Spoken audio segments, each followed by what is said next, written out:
One of the things that we know in the Middle East is looking at the curriculums that are taught in schools, and especially some of the curriculum that we saw that was being taught in Gaza to the young children about killing a Jewish soldier is something worthy of.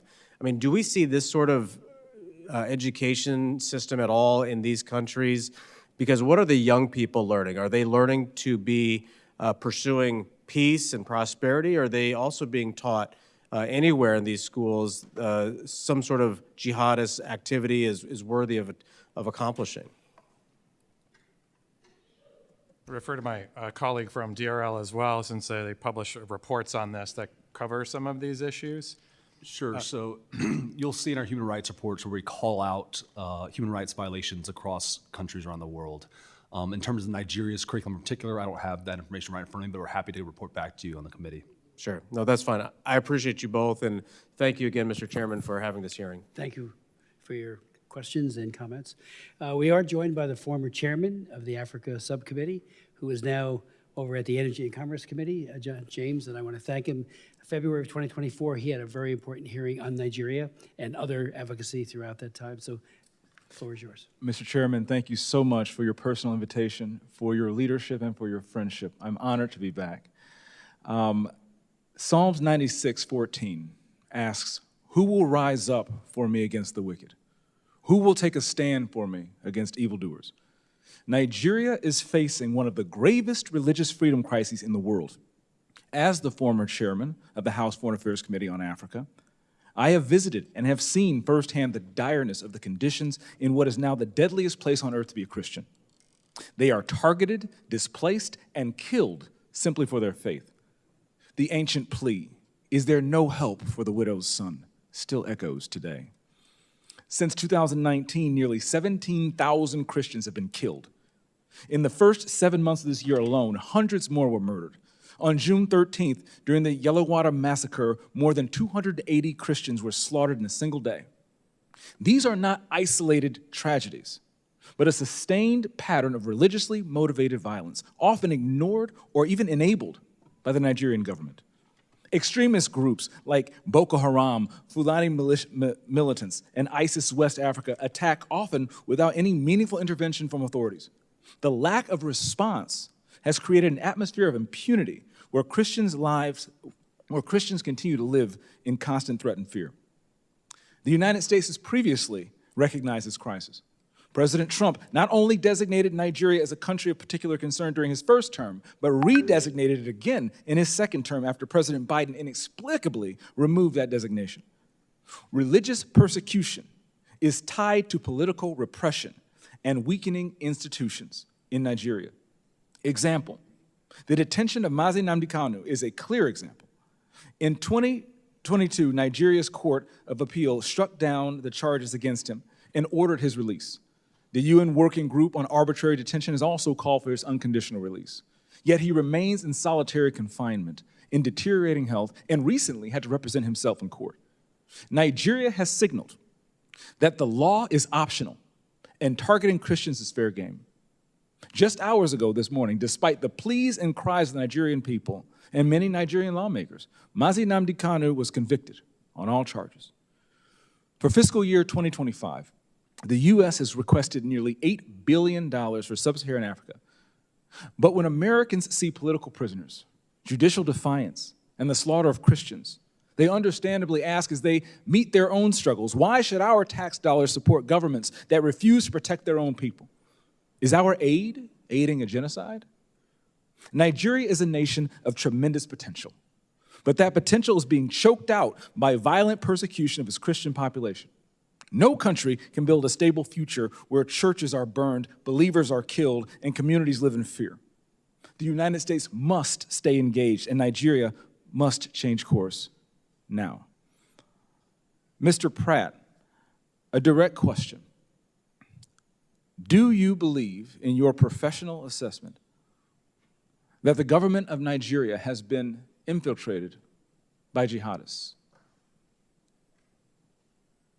I do not believe that the government of Nigeria has been infiltrated by jihadists. Okay, because when you look at the selective enforcement of the rule of law, one might question if there are any favoritism or looking the other way when groups are being specifically targeted, despite the fact, as my colleague Mr. Moore mentioned, not enforcing the rule of law with regard to weapons. My next question. How has the Nigerian government reacted since President Trump's country of particular concern designation announcement? They have taken the designation very seriously. There is a senior delegation here now. They will meet with the most senior officials of the U.S. government this week, and we have already demarched the government in Abuja and here in Washington on the action plan, and I can say that the results so far have been positive in terms of cooperation. The Nigerian government needs to do more to address this issue themselves, but what measures are being taken to assist Nigeria to increase its focus on persecution, particularly in the Middle Belt? Yeah, so thank you for your question, Congressman James. As you mentioned, the Middle Belt is a particular concern. That's where Christians, you mentioned Yelawada, where 250 or 280 Christians were killed, massacred. They were targeted because they were Christians.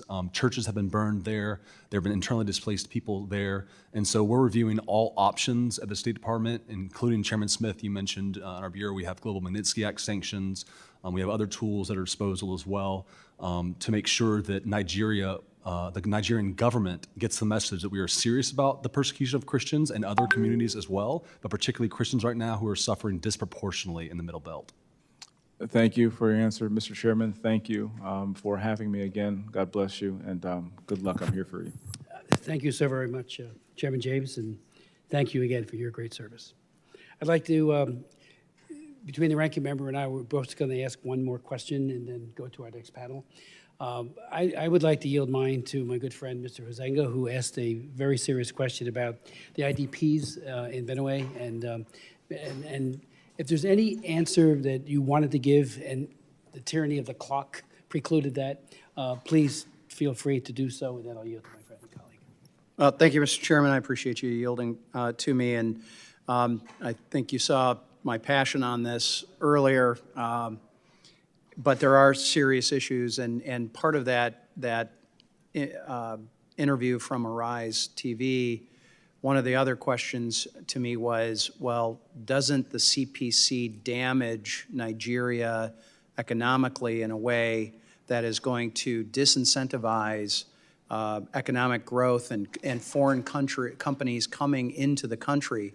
And my answer to them was actually, I think the current state of violence is as much a deterrent of a foreign company or a U.S. company coming into Nigeria. And I know the goal of the CPC is to correct behavior, but could you explain a little bit exactly what you would expect to see out of a CPC and what sort of changes it might bring? And then I want to address the 1.4 million who are considered the internally displaced people, IDPs, in Benue, and what the game plan would be to provide the IDPs in Benue and Taraba, what sort of assistance they can depend on from the U.S. Thank you very much, Representative. This CPC designation, we hope, will focus the energy of the government of Nigeria, as well as our own government here, on all of the tools that we have available. And so by setting up this task force that I referred to and looking at all of the types of assistance that we can bring to bear, but more importantly, what the government of Nigeria can do to own this problem and improve security for all Nigerians, but in particular, tackle this problem that we're talking about. But they have to admit there's a problem first, right? Okay, and I think that's been one of my concerns is I have not seen an actual admission to this being a problem. It's been given excuses and veneers of a lot of other issues that get parroted both here and in the media. Can you talk about the displaced persons and the help that they could be expecting? On displaced persons, we do have programs that address this, and we want to make that part of the action plan that we are working on. My colleague from DRL may want to provide more in particular on IDPs. Sure. As Ambassador Pratt just mentioned, the State Department is reviewing options to help IDPs. You mentioned what actions we want to see from the Nigerian government. That includes, as we've mentioned here several times, prosecutions of perpetrators. That includes reduced violence in the Middle Belt. And that includes Against all. against right? all. Exactly. Christians, moderate Muslims, anybody who is not being targeted, right? Exactly right. So the Trump administration stands firmly for the principle that religious freedom is for all religious communities and those who don't practice a faith. It is a per se good, and we're committed to helping protect communities all around the world who are experiencing religious persecution, not just in Nigeria, not just Christians. At the end of the day, we want the number to be 0 in Nigeria. We don't want any religious persecution to happen. We don't want it to just be a reduction in violence. We want there to be 0 people who are murdered because of their faith. Amen to that. Corruption continues to undermine Nigeria's institutions, including those tasked with protecting civilians sometimes. I've heard from some of these instances and conversations I've had with religious leaders in Nigeria who don't feel that the Nigerian government is equipped to respond to the crisis. How does corruption within the security forces hinder the government's ability to prevent and respond effectively to religiously motivated violence? I mean, corruption is a major problem globally and in Africa and in Nigeria. I think that it erodes capability, right? It erodes the confidence of the forces, especially at the working level. If they see that their superiors are engaged in corruption, that totally undermines the whole enterprise. And I assume that that is part of State Department's and this administration's action plan that they want to see out of the Nigerian government. Absolutely. The Tinubu government is a crackdown on corruption. To be more effective, absolutely. All right, thank you. Time has expired. I appreciate the opportunity, Mr. Chairman. Thank you, Thank gentlemen. you very much. Mr. Jacobs. Thank you. I yield to Mr. Apple. Thank you so much, Ranking Member Jacobs, for yielding. I think this has actually been a good discussion on this committee and an important one around what strategy we use to eliminate violence against any community. And I think the issue for me is that if you define the problem as people being attacked only because of their religion, that would lead you to one set of solutions.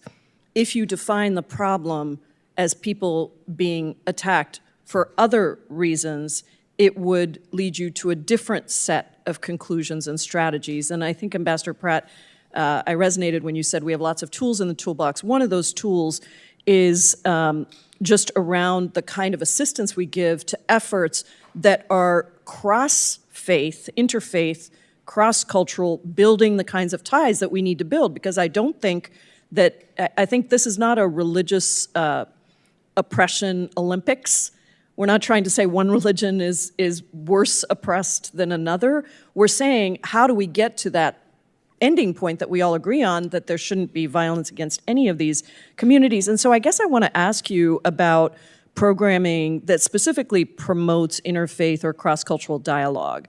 The foreign assistance review that was conducted earlier this year actually this administration cut many of those types of programs, and there are suggestions that there's going to be even more cuts that focus on these kinds of programs.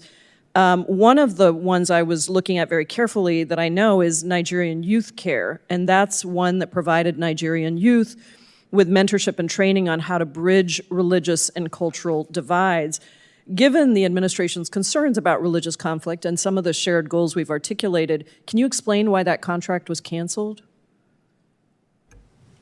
Thank you for your question, Representative. So there is ongoing programming in Nigeria that addresses some of the issues that you've raised. Our early warning, early response programs, for instance, also have kind of an interfaith dialogue built into them. We've seen great success from people who have experienced the program, saying that they have increased, They've seen greater tolerance amongst their communities, et cetera, et cetera. So we have effective programming. Broadly, in terms of foreign assistance, the Trump administration is reviewing every foreign assistance dollar, not to cut, but to make it more effective. We've reprioritized, we've reshaped foreign assistance in a way not to eliminate foreign assistance, but to make it more strategic.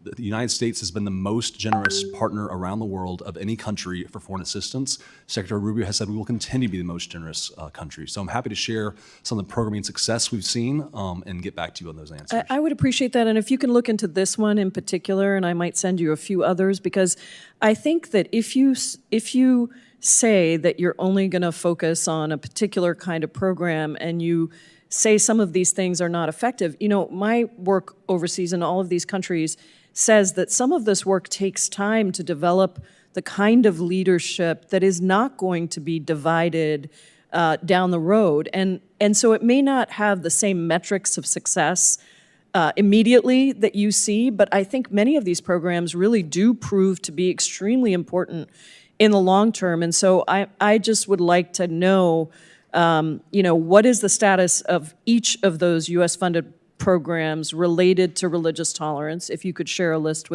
of that with me, I would really appreciate it. And what new assistance programs should we expect that the administration, maybe you can speak to this part, that the administration is going to promote?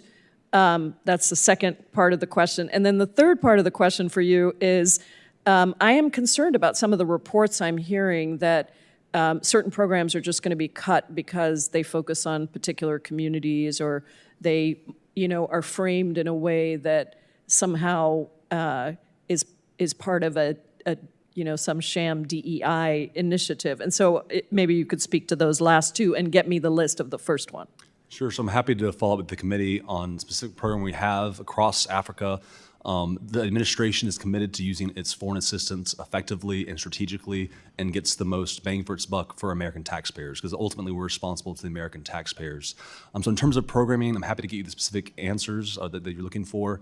In terms of the other questions you raised about specific communities being having greater assistance, I forget how you phrased it, more targeted programs. We want religious freedom for all communities, full stop. We don't want religious freedom for some communities. We want religious freedom for all religious communities, including those who don't practice faith. We think it's a violation of a moral law that somebody is killed because of their faith. We see that happening in all parts of the world, and the Trump administration is committed to helping countries take ownership of their own issues and actually go after people who persecute Christians and Muslims and people of all faiths, and actually shift the responsibility to where we want to help partner with these countries, but at the end of the day, the countries themselves have an obligation to protect religious freedom in their countries, and we're committed to do that. I agree with you on what you said. I just would say I'd like to see the data that backs up what you're saying, and why certain programs that seem very much in line with what you're saying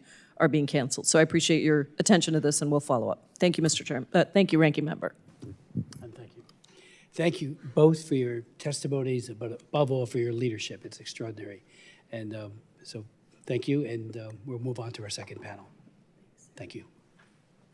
I'd like to now welcome to the witness table.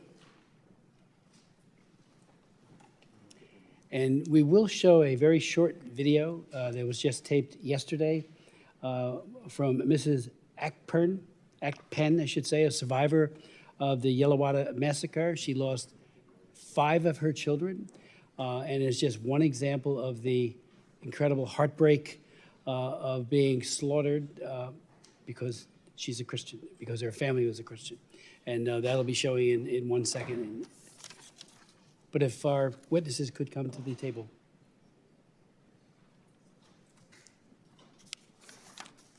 You're going to put the video up?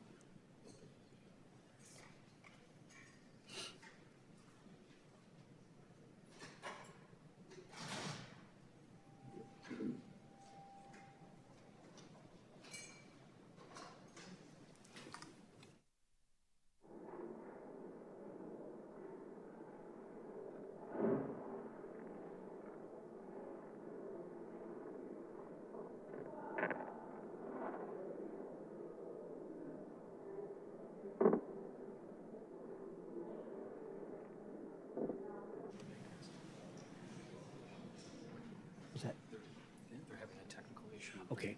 We'll come back to the video in a minute. Let me introduce our distinguished witnesses, beginning with Nina Shea, a senior fellow and director at the Center for Religious Freedom at the Hudson Institute. Ms. Shea has been a human rights lawyer for over 30 years. She works extensively for the advancement of individual religious freedom and other human rights in U.S. foreign policy as it confronts an ascendant Islamic extremism that we're seeing in Nigeria, for example. And I want to thank her for her leadership. She has testified before, and her wisdom has been greatly esteemed by this committee, and particularly by this chairman. We'll then hear from Oge Onubogu, is that correct? Thank you. Who is director and senior fellow of the Africa Program and CSIS and a foreign policy leader with 2 decades of experience shaping policy and engagement on Africa and U.S.-Africa relations. Most recently, she served as director of the Africa Program at the Wilson Center, where she led research and programs that centered African knowledge and agency in developing actionable strategies to address critical issues facing Africa and the U.S. Relations. I would like to yield now such time as she may consume, and then to you as well, to our witnesses. Nina.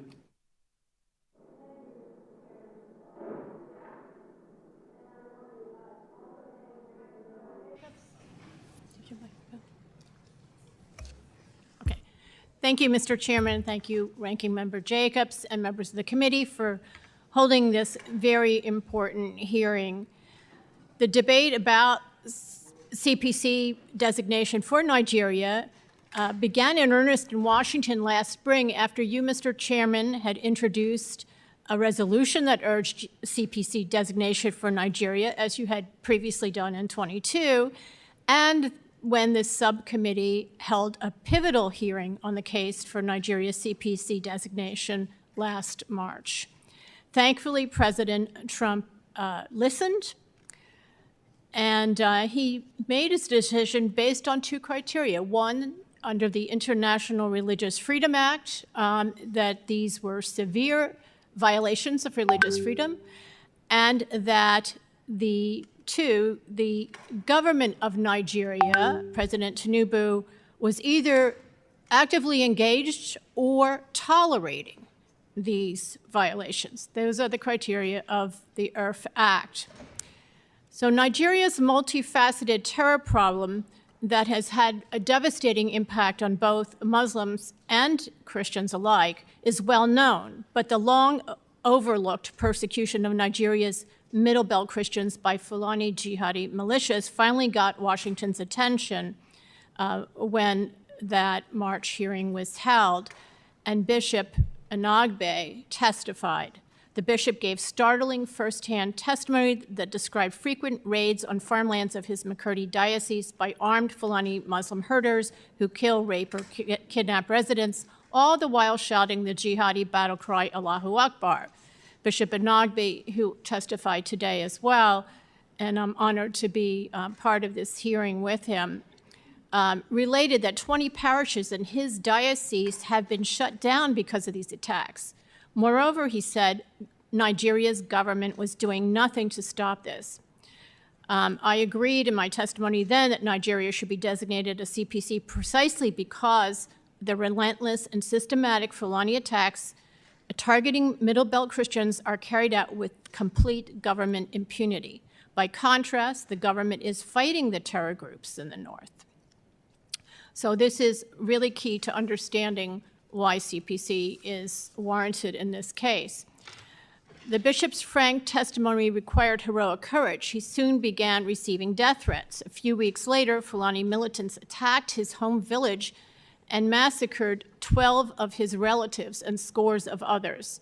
The priest directing his Justice and Peace Office, who took the body counts and came to the aid of survivors in such attacks, has been forced to take temporary leave after credible threats to his life.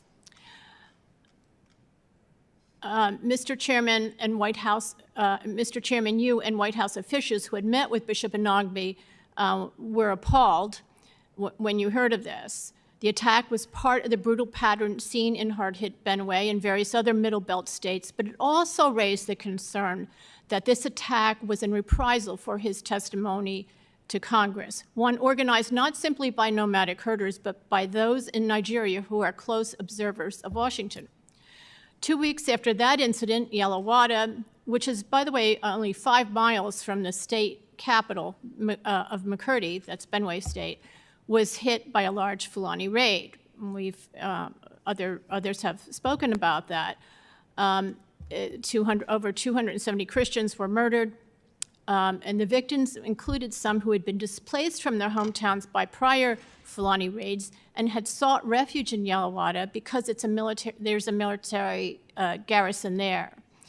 The Nigerian troops there did not put up a fight against the dozens of, and it was only dozens, of Fulani attackers who swarmed in on motorcycles and some on foot, wielding assault rifles and machetes as their weapons. This has been going on for years, again with government impunity. Similar attacks are taking place elsewhere in the Middle Belt. To give one recent example, Catholic priest Father George Dogo told the outlet Truth Nigeria, which is directed by former State Department official Douglas Burton, that 10 days ago in Taraba, Fulani militants stormed through a local government area, indiscriminately killing 20 people and burning and damaging homes and churches. A survivor, Christiana Joseph, a 33-year-old farmer from Amadu village, told Truth Nigeria that as she was preparing to go to early morning mass, a Fulani militia arrived on motorcycles and shot into her house. She is quoted stating, "They fired for about 5 minutes, shouting Allahu Akbar. When the gunfire stopped, I went inside and found my husband of 14 years, John Joseph, already dead." Survivor Samson Haruna also stated that attackers on motorcycles with AK assault rifles strafed houses in his neighboring village. He said, "My neighbors, David Bawa and Titus Gregory, lost 5 family members between them. My house was riddled with bullets." According to the Truth Nigeria report on this Taraba attack, quote, "The Fulani militants that attacked were led by warlord Alhaji Tukur, according to community leader Usa. Wakori Diocese Bishop Mark Nzukwane called the crisis overwhelming and said that 335 Catholic churches have been destroyed and more than 300,000 Catholics there have been displaced beginning in 2015. That's just in his diocese. According to the head of a local security consultancy, Fulani militants plan and stage their attacks from an abandoned resort, now overgrown with vegetation, called Danjuma Farm, that the Fulani use as a cover for cattle grazing, he said. That's the head of this security agency. But that's just a smokescreen. And he commented that if the government wants to stop the attacks, they must clear out the terrorists from Danjuma Farms. In a Daily Post Nigeria article, Reverend John Lekel, the director of social communications for the Wakuri Diocese, that's the same diocese that I've been talking about, described the situation as devastating, revealing that many rural parishes have been abandoned following sustained assaults that have claimed multiple lives and destroyed entire villages. Bishop Nzukwane told the respected ACI Africa outlet last year that, quote, "If peace is restored, the region's rich agricultural landscape could provide a prosperous future for its residents. Instead," he said, "there is food scarcity because of these constant attacks." And there are countless reports like this across the Middle Belt. I mention this one because it shows that Abuja has failed to act even when the Fulani aggressors are identified and their base from which they launch repeated attacks are known. This represents not only a horrifying pattern of severe persecution by Fulanis targeting largely Christian areas, but also a shocking pattern of government tolerance of this persecution. I want to give one last example from Plateau State that occurred a month ago. The Reverend Ezekiel Dechomo of Plateau, who is the regional chairman of the Church of Christ in Nations, told journalist in Jos on October 24 that Islamic extremists have threatened to murder him for calling on the Nigerian and U.S. governments to help protect Christians against genocide. He told the Christian outlet Morning Star News, quote, "My life is in grave danger. Even as I speak, I am on the lookout for attacks. I no longer sleep with my eyes closed. I have been attacked before but escaped." The threats came after he appeared in a video on October 15, standing in a mass grave containing the remains of a dozen slain church members, reportedly killed by Fulani herders. And Mr. Chairman, there have been hundreds of priests and pastors killed in the last 15 years, targeted, not as the State Department reports that they were walking alone or unguarded on a road at night, but they've been attacked and killed in their rectories, homes, and inside their churches. As the Nigeria government issues denials and watches passively, with no Fulanis prosecuted and no Nigerian forces prepared to defend the vulnerable, the Christian death toll from Fulani militia attacks alone, leaving aside the terror attacks from Boko Haram and ISWAP and the others, is in the thousands, and Christian survivors in displacement camps number in the millions. The respected research group Open Doors cites Nigeria as now the world's most dangerous country for Christians because of their religion. Again, at this time, most Nigerian Christians are being murdered by Fulani militias, and they are the militia's special target. Age to the Church in Need reported last month, quote, and this is a pontifical foundation that says this, Nigerian Christians in the Middle Belt are bearing the brunt of violent attacks from those identified as Fulani militants. Some insist that the violent aggression by the Fulani herders against the Christian farmers on their own land is the unavoidable result of climate change. The State Department Religious Freedom Reports have annually described these indiscriminate mass killings as clashes between two socioeconomic groups who fight over scarce resources brought on by climate change. Religion has nothing to do with it, they claim. This justification of Fulani violence has recently shifted. Now it is generally acknowledged that Christians are being murdered in cold blood, but it is being argued that more Muslims are killed in the violence, and this proves it has nothing to do with religion, they say. This argument is not factual, and it is irrelevant for CPC. The premise that more Muslims than Christians are killed is debatable, as the scholarly Observatory for Religious Freedom in Africa documents. In any case, most Nigerian Muslims live in the north, where Boko Haram and a plethora of ISIS and al-Qaeda-linked Islamic terrorist groups attack them and non-Muslims alike, and this violence, too, is religiously based. However, significant for CPC criteria, the Nigerian military is actively fighting those terror groups in the north. By contrast, in the Middle Belt, where most of the Christians are being killed in recent years, and where Christians are the special target of Fulani herder militias, the government isn't lifting a finger against the Fulani militants. Instead, it is tolerating them and denying it is happening. I have also heard about sporadic Christian attacks on Muslim villages. To the extent that the government is not taking action in those cases, that is further reason for CPC designation.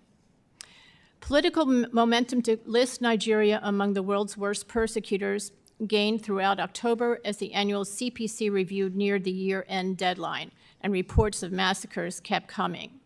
On October 21, the Pontifical Foundation, Aid to the Church in Need, issued its World Survey that reported, quote, the number and ferocity of the attacks on Christian villages in the Middle Belt have led some experts to conclude that these incursions are a deliberate land grab to remove Christians and Islamize the region, end quote. Various high-level White House officials in the State Department were also hearing from groups of religious freedom activists on Nigeria. Later that week, President Trump made the CPC designation. For the first time, the issue of Fulani militias targeting Christians for mass murder received official U.S. acknowledgement when Secretary Rubio addressed this. This, in turn, got the attention of Nigeria's President Tinubu, who said he is willing to work with the U.S. Until now, he has not shown the political will to stop this Fulani violence. CPC, as you know, is a two-step process. The next step in this process requires the President to adopt a policy response. And we heard today from the State Department about what is being considered. And there are several actions that I also endorse. One is to, it's been raised before by Representative Moore, and it's my first recommendation, disarm Fulani herders.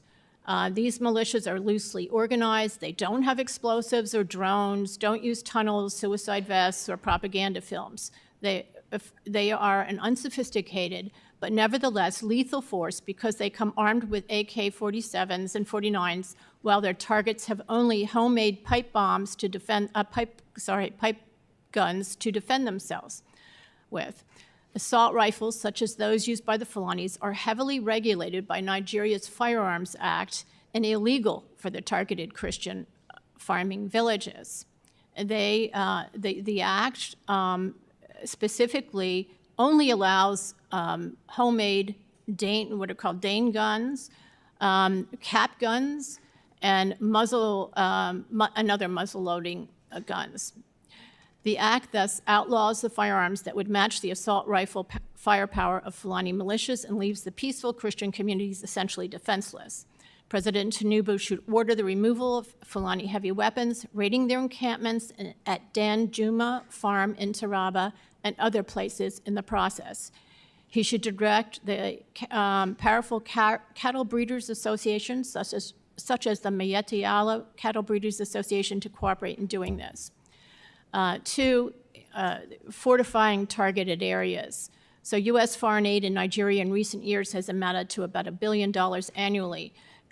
Areas targeted by these Fulani militias should receive some of this aid to securely return home and reclaim their properties, rebuild, and defend themselves.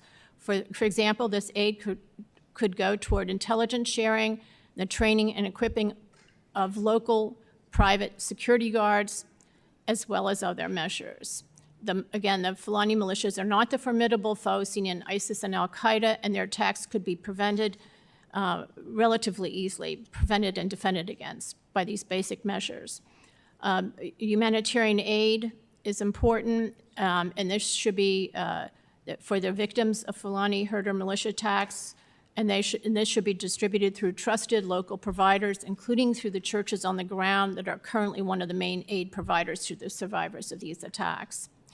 And it's just, again, tragic and ironic that productive farmers now need food aid since they have been driven from their Middle Belt farms. 4, sanctions against those aiding, abetting, and granting impunity to the Fulani herding militias, including those sanctions should include high-level officials in the criminal justice system and the military.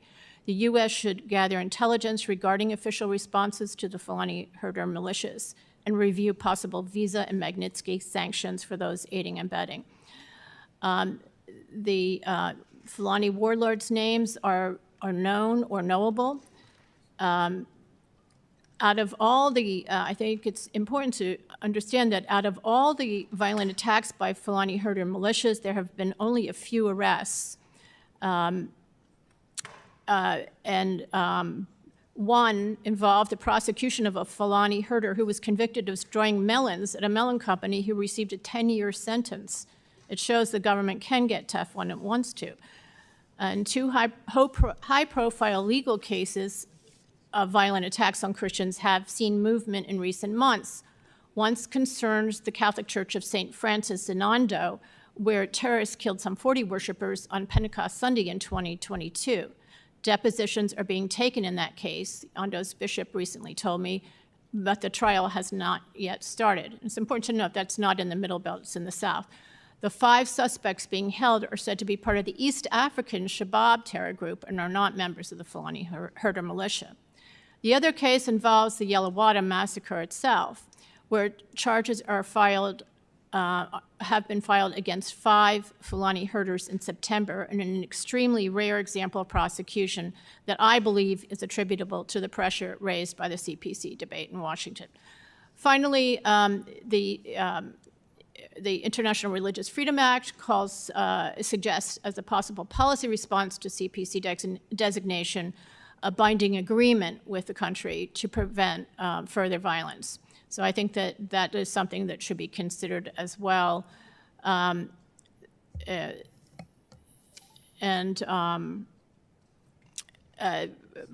unfortunately, President Tinubu hasn't shown the political will so far to direct the police and military action within his power. And he argues that because the police force is centralized under the Constitution, he is overwhelmed. He says that a constitutional amendment is required to give back policing power to the governors of the states, and that could take years.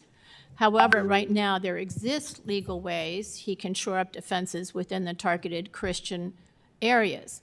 For example, decentralizing police commands internally, or empowering local guards, or deploying more mobile police units to states, and prioritizing referrals of state governor police orders for presidential review. So I suggest that the U.S. enter into a binding agreement with Nigeria to ensure this needed police protection against the Fulani militias. Since President Trump's CPC designation, I note some Nigerian officials, including generals of a force in the southern state of Ondo, who cite worries about securing Nigeria's wide-open border, already asked for U.S. partnership in an effort to help, to quote, help flush out Fulani ethnic militia terrorists from the Southwest. Thank you. Ms. Shea, thank you so very much for that very well thought out testimony. I mean, you have so much in there, and I'll go back and read it to pull out much of what you have just conveyed to the committee. So thank you for that. And I'd like now recognize our next witness, Ms. Onubogu. Thank you very much. Chairman Smith, Ranking Member Jacobs, distinguished members of the committee, I'm honored to share my views before this committee today. Just want to state that CSIS does not take policy positions, so the views represented in this testimony are my own and not those of my employer. In this testimony, I would like to reinforce the recommendations that I made before this committee in March. In addition, I would like to reflect on how this tenuous moment in U.S.-Nigeria relations provide an opportunity for both countries to work together to address the critical threats of jihadist violence and insecurity in Nigeria, and to develop a more strategic partnership. The United States and Nigeria have a complicated bilateral relationship with shared interest in counterterrorism and economic development. But this relationship is often marked by periods of friction. Nigeria wields significant continental and regional influence, but grapples with violent extremism and internal security. Nigeria's leadership in West Africa is crucial, and its ability to address its governance and security challenges will impact not only its future, but the wider region. Nigeria's instability stems from a key shortcoming. Despite 64 years of independence, it has yet to establish a national identity grounded in basic freedoms and dignity. Currently, ethnicity, religion, and language, rather than nationality, define the identity of its diverse population. Understanding the violence in Nigeria requires looking beyond its apparent religious and ethnic motivations. For me, growing up in Jos Plateau State, I've witnessed the impacts of these ongoing conflicts on vibrant communities. In addition, coming from a family involved in Christian missionary work, I recognize the shared faith between Christian communities in Nigeria's Middle Belt and those in the US, rooted in the history of American missionary efforts. However, a narrow narrative that reduces Nigeria's security situation to a single story and frames it solely as the persecution of Christians oversimplifies the issue. Religious and ethnic violence is driven more by governance failures and is worsened by hate speech and conspiracy theories rather than being just a singular conflict. Nigeria is facing multiple security crises due to religious extremism, banditry, criminality, resource competition, communal disputes, and separatist agitation. These issues are intertwined with history, poverty, and political contestation. The interplay between religion and politics in Nigeria is deep and complex. Leaders often romanticize the country's unity, but fail to foster it, as we saw in the divisive 2023 elections. As Nigeria approaches another national election in 2027, religion will once again continue to influence candidate selection, voter behavior, and campaign strategies.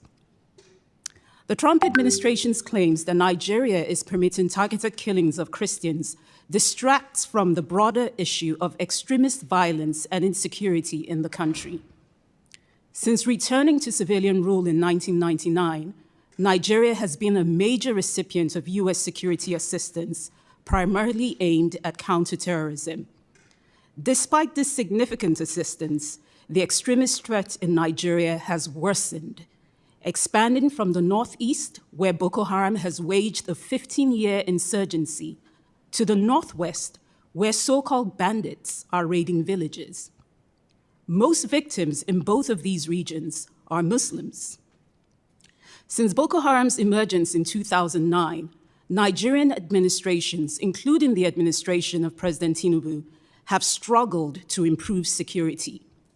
And many Nigerians across the country acknowledge that the situation has only worsened in recent years. Therefore, narratives focusing solely on the killing of Christians often overlook Nigeria's broader insecurity and the fact that religion is usually a secondary factor in the violence.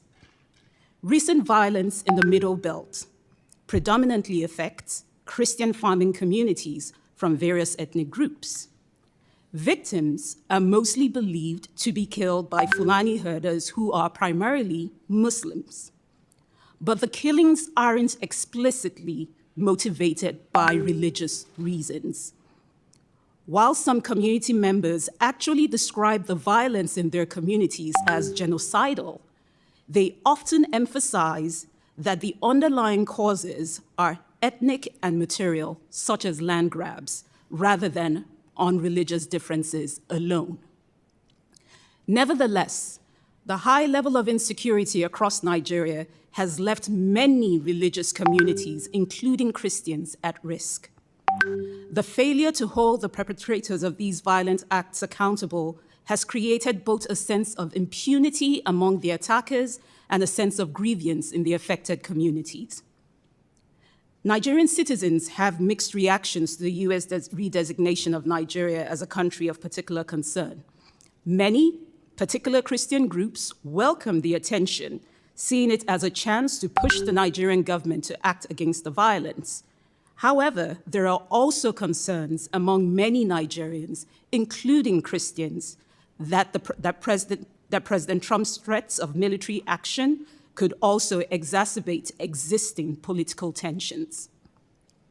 Public opinion surveys overall in Nigeria indicate a public consensus on the seriousness of the security challenges in the country, with many Nigerians valuing their diverse communities and believing in shared national unity over divisions.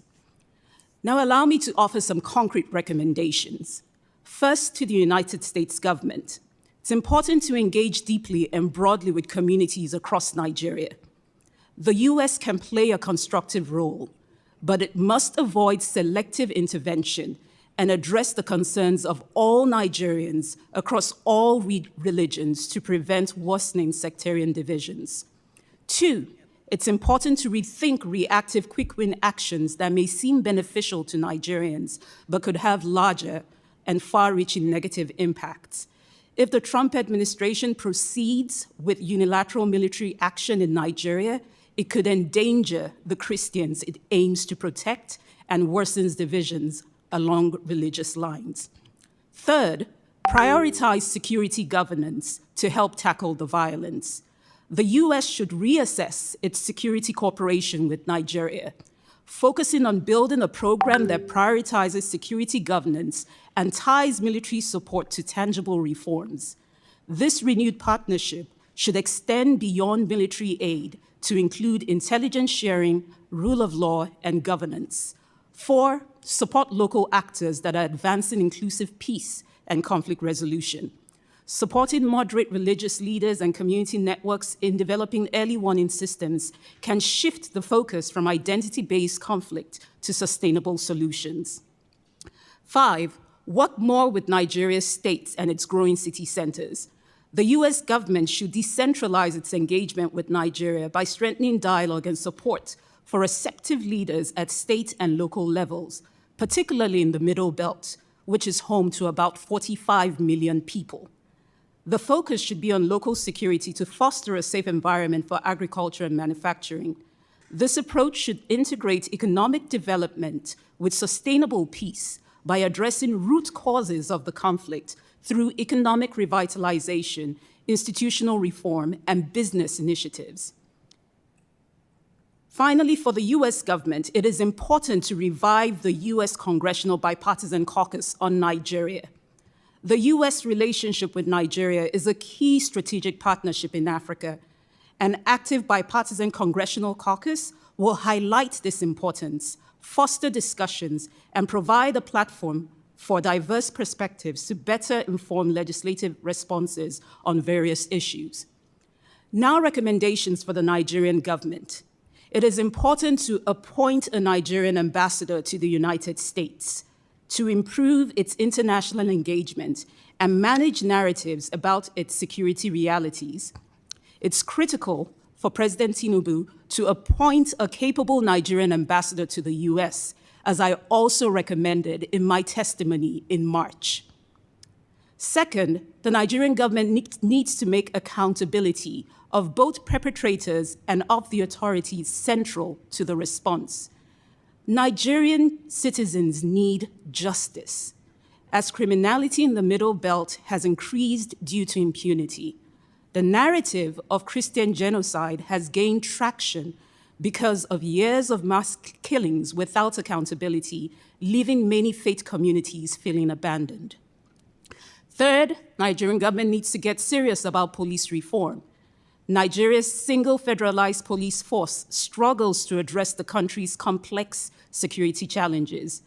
The Tinubu administration needs to accelerate initiatives to improve citizen security, including the recruitment of 30,000 new police personnel he approved in June. The military in Nigeria is overextended. Many of them are handling duties that should be handled by the police. And it's essential to think about how the country reassigns police officers that are currently providing personal security to wealthy elites to focus more on the serious crimes. Next, coordinate federal and state action and messaging.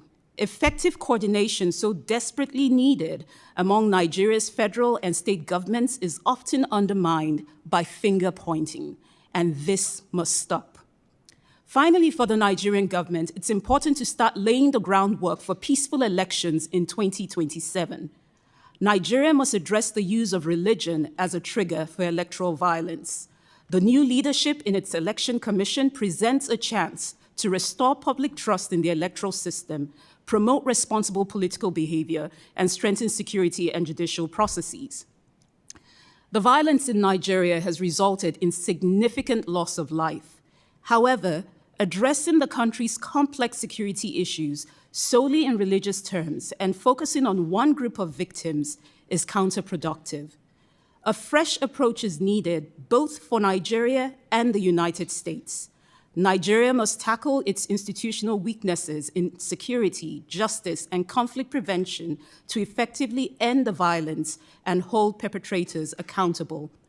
The US should engage in open dialogue and cooperation, fostering a better understanding of Nigeria's complexities.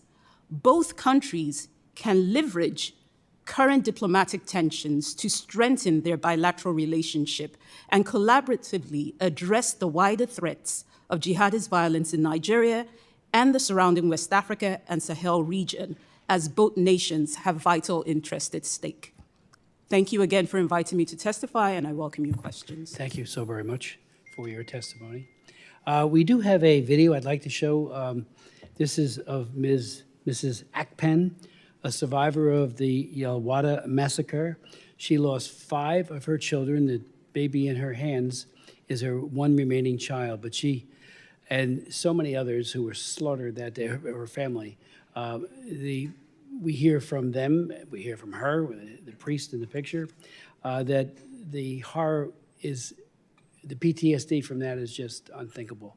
And so I just want to It's a very short but very powerful video. Good afternoon, good evening. It depends on where you're watching us from. I am Reverend Father Philip Apple, the coordinator of the Foundation for Justice, Development and Peace, FJDP, of the Catholic Diocese of Makurdi, Benue State, here in Nigeria. I am here with one of the survivors of the Yilwata massacre of 13th of June 2025 here in Nigeria, where we lost over 200 lives in a single night. So she is here to be witness as one of the survivors of that grave attack. So we'll listen to her.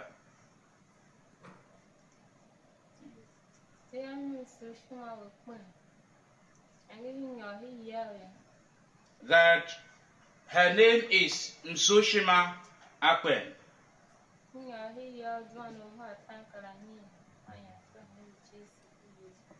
That when they went into sleep that fateful night, around 9 p.m., the Fulani terrorists attacked them where they were sleeping.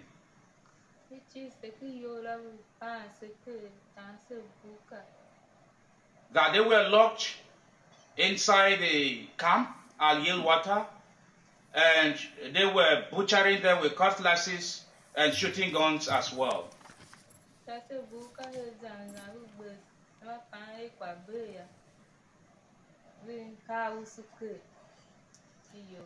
When they thought all had finished at some point in time, they poured petrol on the building, and most of them, majority of them, were set ablaze.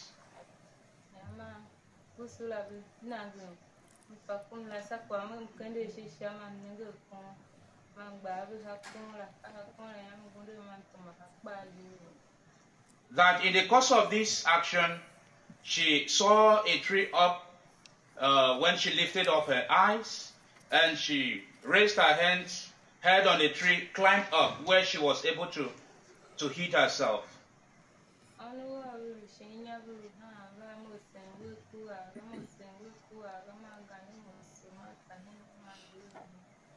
That her 5 children that she left below were crying, and in her presence, they were being slaughtered by the terrorists.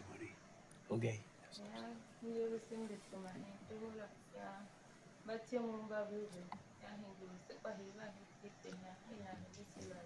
That she ran out into the bush at some point, and those who came for rescue would now bring her out of that place at some point, and she was able to witness the whole drama.